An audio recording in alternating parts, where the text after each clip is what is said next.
နင်ကအမြဲနောက်ကျနေတာပဲ။ तू ကနေရထိုင်တာအရင်ညစ်ပတ်တယ်။စတဲ့ပြစ်တင်ပြောဆိုတာမျိုးကြားပူပါသလား။ဒါမှမဟုတ်ကိုယ်တိုင်ကရောဒီလိုစကားလုံးတွေသုံးပြီးခန်းစားချက်တွေကိုထုတ်ပြောပူပါသလား။ကျမတို့အားလုံးတခြားသူတွေနဲ့ပြောဆိုဆက်ဆံဖို့လိုအပ်ပါတယ်။ဒါပေမဲ့ကျမတို့ကိုယ်ခန်းစားချက်ဖြစ်ပေါ်တဲ့အတိုင်းတစ်ဖက်လူကိုပြောဆိုကြရင်းကနေနောက်ထပ်ပြိပခါတွေသဘောထားမတိုက်ဆိုင်မှုတွေကိုဖန်တီးမိတာမျိုးဖြစ်တတ်ပါတယ်။ဒီလိုမျိုးပြိပခါတွေမဖြစ်ပေါ်စေပဲဆက်သွယ်ပြောဆိုနိုင်တဲ့နည်းလမ်းတစ်ခုရှိပါတယ်။ဒါကိုအကြမ်းမဖက်ဆက်သွယ်ပြောဆိုခြင်း Non-violent communication အတူကောက်အားဖြင့် NVC လို့ခေါ်ပါတယ်။ဒီဗီဒီယိုမှာ NVC နည်းလမ်းကိုအသုံးပြုခြင်းကတခြားသူတွေနဲ့ပြောဆိုတဲ့အခါမှာဆက်ဆံရေးတွေကိုပုံမကောင်းမွန်လာစေပြီးတော့တခြားသူတွေကိုထိထိရောက်ရောက်နဲ့ကျဉ်ကျဉ်းနာပြောဆိုတတ်ဖို့ရာအထောက်အကူဖြစ်ကြောင်းကိုရှင်းပြပေးမှာဖြစ်ပါတယ်။အကြမ်းမဖက်ဆက်သွယ်ပြောဆိုခြင်းနည်းလမ်းကိုစိတ်ပညာရှင်တူဦးဖြစ်သူ Marshall Rosenberg ကစတင်မိတ်ဆက်ပေးခဲ့တာဖြစ်ပြီးစာနာမှုရိုးသားမှုနဲ့ကျင့်နာမှုတွေကိုအလေးထားတဲ့ဆက်သွယ်ပြောဆိုခြင်းနည်းလမ်းတစ်ခုဖြစ်ပါတယ်။ဒီနည်းလမ်းကစိတ်ခံစားချက်ကိုထိခိုက်နာကျင်စေတဲ့စကားလုံးတွေကိုရှောင်ရှားဖို့တတ်မဟုတ်ဘဲနဲ့လူတွေရဲ့လိုအပ်ချက်တွေနဲ့ခံယူချက်တွေကိုလေးစားတန်ဖိုးထားတဲ့ပြောဆိုဆက်သွယ်ခြင်းနည်းလမ်းတစ်ခုလည်းဖြစ်ပါတယ်။ NVC မှာအဆင့်၄ဆင့်ရှိပါတယ်။နံပါတ်1 observation လေးလာတွေ့ရှိချက်များအကြောင်းပြောခြင်း။နံပါတ်2 feelings စိတ်ခံစားချက်များအကြောင်းပြောခြင်း။နံပါတ်3 needs လိုအပ်ချက်များအကြောင်းပြောခြင်း။နံပါတ်4 request တောင်းဆိုချက်များပြုလုပ်ခြင်းစတာတို့ပဲဖြစ်ပါတယ်။နံပါတ်1ဖြစ်တဲ့လေးလာတွေ့ရှိချက်များအကြောင်းပြောတဲ့အခါမှာအချက်လက်တွေပေါ်အခြေခံပါတယ်။ကိုယ့်ရဲ့ထင်မြင်ယူဆချက်တွေသုံးသပ်ချက်တွေမပါဘဲနဲ့ကိုယ်ပါမြင်လိုက်တယ်လေကိုယ်ပါကြားလိုက်တယ်လေဆိုတာကိုပဲပြောခြင်းဖြစ်ပါတယ်။ဥပမာနင်ကအမြဲနောက်ကျနေတယ်လို့ပြောမဲ့အစားတွေ့ရှိချက်တွေအကြောင်းပြောတဲ့အနေနဲ့နင်ငါတို့ချိန်ထားတဲ့အချိန်ထက်15မိနစ်နောက်ကျပြီးမှရောက်တယ်နော်ဆိုပြီးပြောခြင်းဖြစ်ပါတယ်။ဒီလိုတွေ့ရှိချက်တွေအကြောင်းပြောခြင်းကတခြားသူရဲ့အပြုအမူတွေပေါ်အပေါ်ရန်မသုံးသပ်ဖို့နဲ့အတွေးမလွန်ဖို့အားပေးတဲ့အပြင်တစ်ဖက်လူအနေနဲ့လည်းသူ့ကိုတိုက်ခိုက်ပြောဆိုနေတယ်ဆိုတဲ့ခံစားချက်မဖြစ်ပေါ်အောင်ရှော့ချပေးပါတယ်။နံပါတ်2စိတ်ခံစားချက်များအကြောင်းပြောတဲ့အခါတွေ့ရှိချက်တွေအပေါ်ကိုယ်အနေနဲ့ဘယ်လိုခံစားရတယ်ဆိုတာကိုပြောပြခြင်းပဲဖြစ်ပါတယ်။ဒီနေရာမှာကိုယ့်ရဲ့အတွေးနဲ့ကိုယ့်ရဲ့ခံစားချက်ကိုကွက်ပြတ်သိဖို့အရေးကြီးပါတယ်။ဥပမာအားလုံးအဆင်သင့်ဖြစ်နေတဲ့အချိန်မှာကိုယ်တငယ်ချင်းစီကနေသူမလာနိုင်တော့ဘူးဆိုတဲ့ message ကိုရလိုက်တယ်လို့စိတ်ကူးကြည့်ပါ။အဲ့ဒီအချိန်ကိုယ့်အနေနဲ့စိတ်ပြတ်တာစိတ်နှောင့်ယှက်ဖြစ်တာဒါမှမဟုတ်စိတ်ထိခိုက်တာစားတဲ့ခံစားချက်တွေဖြစ်လာနိုင်ပါတယ်။အဲ့ဒီခံစားချက်တွေကိုတုံ့ပြန်တဲ့အနေနဲ့လေခန္ဓာကိုယ်ကခြေမကင်ပြီးလက်မကင်ပြီးဖြစ်တာဒါမှမဟုတ်ရင်ဘတ်ထဲမှာမွန်းကျက်လာတာတွေကိုကြုံတွေ့ရနိုင်ပါတယ်။ဒီနေရာမှာအတွေးအနေနဲ့ဖြစ်ပေါ်လာနိုင်တာကတော့သူကငါနဲ့တူမသွားချင်လို့လားဒါမှမဟုတ်သူတကယ်ပဲမအားလို့လား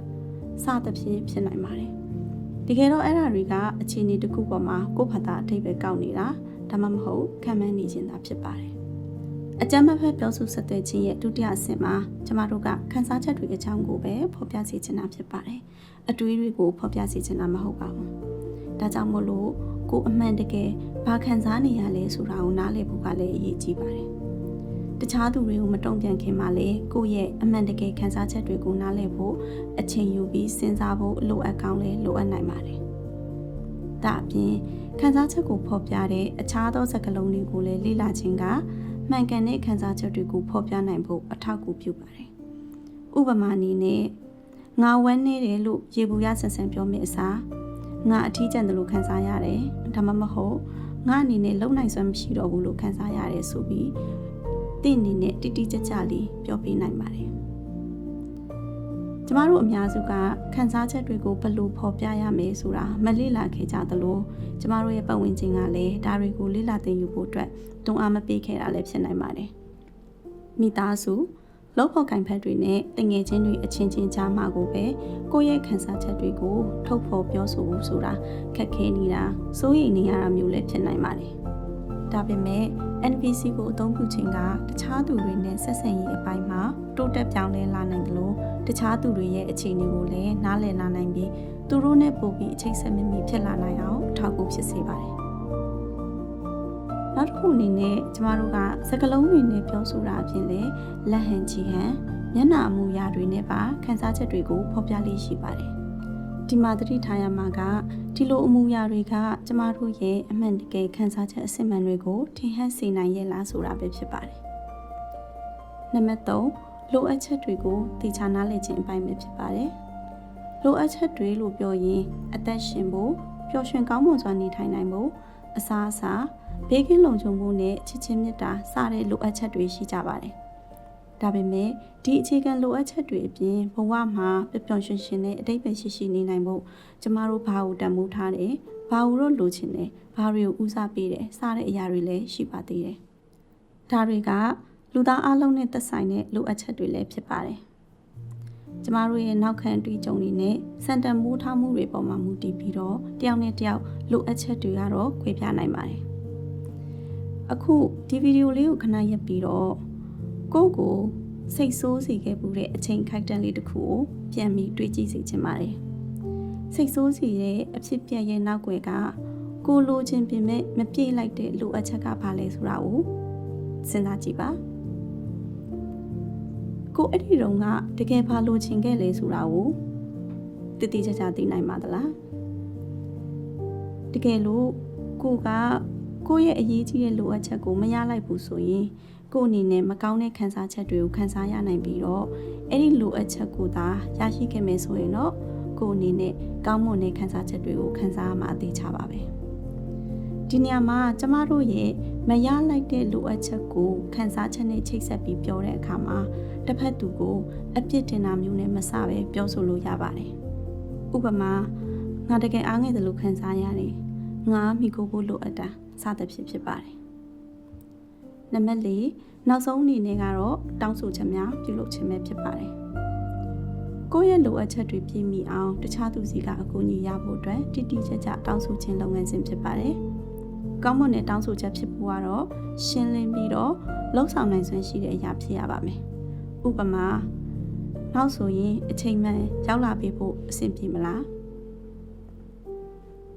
တောင်းဆိုချက်တွေကရှေ့ဆက်လက်တွဲလှုပ်ဆောင်ဖို့အတွက်တင့်ကိုအကူအညီဖြစ်စေပါတယ်တခြားသူအနေနဲ့တင့်ရဲ့တောင်းဆိုချက်တွေကိုသဘောတူတာလည်းဖြစ်နိုင်တယ်လို့သဘောမတူတာလည်းဖြစ်နိုင်ပါတယ်တခါတလေမှာတောင်းဆိုမှုမလုပ်ဘဲနဲ့ခံစားချက်လိုအပ်ချက်ကိုဖော်ပြတာမျိုးနဲ့လည်းအဆင်ပြေတတ်ပါတယ်ဒီတစ်ခါတော့အားလုံးကိုအတူတူလေ့ကျင့်ကြည့်ရအောင်အခုစခရင်ပေါ်မှာမြင်နေရတဲ့စာကြောင်းလေးတွေကိုကိုယ့်ရဲ့အတွေ့အကြုံတစ်ခုပေါ်မူတည်ပြီးတော့ဖြည့်ဆွတ်ပေးပါဥပမာတစ်ခုကိုကြည့်ရအောင်တင်းရဲ့တငယ်ချင်းကတင်းတဲ့စကားပြောနေစဉ်မှာမကြာခဏဆိုသလိုစကားကိုဖြတ်ပြောလေးရှိတယ်အဲ့ဒါကတင်းကိုနောက်ဆက်ဖြစ်စေတယ်ဆိုပါစို့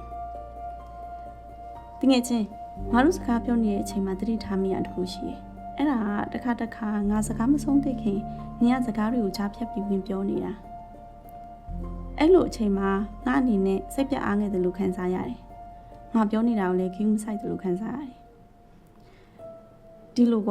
ငါစကားပြောနေတဲ့အချိန်မှာကိုပြောချင်တာကိုအပြည့်အဝဖော်ထုတ်ခွင့်ရတာကိုတန်ဖိုးထားတယ်လို့လည်းလိုချင်တယ်။ဘာဖြစ်လို့လဲဆိုတော့အဲ့လိုမျိုးပြောခွင့်ရလိုက်ခြင်းကတခြားသူတွေနဲ့ကိုယ်ကိုချိတ်ဆက်မှုရှိစေတယ်။အချင်းချင်းနားလည်သဘောပေါက်တယ်ဆိုတဲ့ခံစားချက်ကိုရစေတယ်။အဲ့ဒါကြောင့်မလို့တကယ်ချင်းနေနဲ့တခုခုပြောချင်တာရှိရဲဆိုရင်ငါပြောနေတာဒီကိုပြီးအောင်ဆောင်ပြလို့ရမလား။အခုဒီဗီဒီယိုလေးကိုခဏရပ်ပြီးတော့အပေါ်ကလေ့ကျင့်ခန်းလေးကိုဆက်လုပ်ပေးပါ NPC နီလန်ကကျမတို့တခြားသူတွေနဲ့စကားပြောတဲ့အခါမှာအပြစ်တင်မှုမပါပဲကိုပြောချင်တာကိုပြောပြတတ်ဖို့နဲ့တစ်ဖက်လူကိုလည်းစာနာစိတ်နဲ့နားထောင်တတ်ဖို့အထောက်အကူပြုပါတယ်ဒီကနေမှတစ်ဆင့်တစ်ဖက်နဲ့တစ်ဖက်နားလည်ပေးနိုင်စွမ်းနေမြင့်တက်လာတာတင်းမာမှုတွေလျော့နေလာတာဆက်ဆံရေးတွေလည်းအားကောင်းလာနိုင်ပြီးတော့စကားပြောနေတဲ့အချိန်မှာလည်းလုံခြုံမှုကိုခံစားရပြီးအပြုသဘောဆောင်တဲ့ခံစားချက်တွေကိုလည်းဖြစ်ပေါ်လာစေမှာဖြစ်ပါတယ်။ဒါကြောင့်အမြဲတမ်းထားရမှာကဝေဖန်မှုနဲ့မစပဲတွေ့ရှိမှုကနေစပါ။ကိုယ့်ရဲ့ခံစားချက်တွေကိုမျှဝေပါ။ကိုယ့်ရဲ့လိုအပ်ချက်တွေကိုလည်းဖော်ပြပါ။ပြီးတော့မှရှင်းလင်းတိကျတဲ့တောင်းဆိုမှုတွေလှုပ်ဆောင်ပါ။အကြမ်းမဖက်တဲ့ဆက်သွယ်ပြောဆိုမှုနည်းလမ်းတွေကိုကျွမ်းကျွမ်းကျင်ကျင်အသုံးချတတ်ဖို့ဆိုရင်အချိန်နဲ့လေ့ကျင့်မှုကတော့လိုအပ်ပါလိမ့်မယ် တင်းအတွက်တက်တောင့်တက်တာဖြစ်စေတဲ့တငယ်ချင်းတွေမိတ်ဆွေတွေနဲ့စတင်လေ့ကျင့်လို့ရပါတယ်။ဒါကတင်းရဲ့အမှန်တကယ်ခံစားချက်တွေကိုစမ်းစစ်တာတဲတဲကွက်ကွက်သိတာပြီးတော့လိုအပ်ချက်တွေကိုလည်းနားလည်စေဖို့အထောက်အကူဖြစ်စေပါတယ်။ဆိုတော့ဒီနည်းလမ်းကိုအသုံးပြုပြီးတခြားသူတွေကိုကိုပြောပြချင်တဲ့အရာတွေကိုပို့ပြီးရှင်းရှင်းလင်းလင်းဖော်ပြပေးနိုင်မှာလည်းဖြစ်ပါတယ်။အခုကတော့တင်ကိုယ်တိုင်လက်တွေ့စမ်းသပ်ရမယ့်အချိန်ရောက်ပါပြီ။ကျေးဇူးတင်ပါတယ်